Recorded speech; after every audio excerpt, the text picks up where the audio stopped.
لە بەغدادی پایتەخت هەڵبژاردن بۆ یەکەتی ناوەندی تۆپی باسکەی عێراق ئەنجامدرا و بربژێرەکەی یەکێتی نیشتیمانی کوردستان بە زۆرینەی دەنگ بۆ پۆستی سەرۆکی یەکێتیەکە بردنەوەی بەدەستێنە.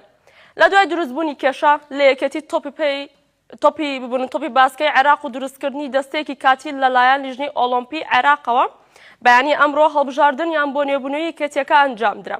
یەکێتی نیشتیمانی کوردستان بربژێری بۆ پۆستی سەرۆکی یەکێتی باسکەی عێراق هەبوو.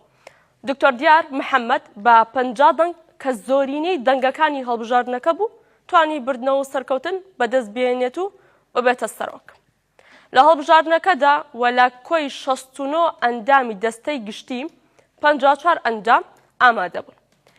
عەلی عەبدولئیمە بە 39 دەنگ و دکتۆر محەممەد ڕەحیم بە 33 دەنگ وەک جێگیری یەکەم و دۆمی سەرۆک هەڵبژێردران.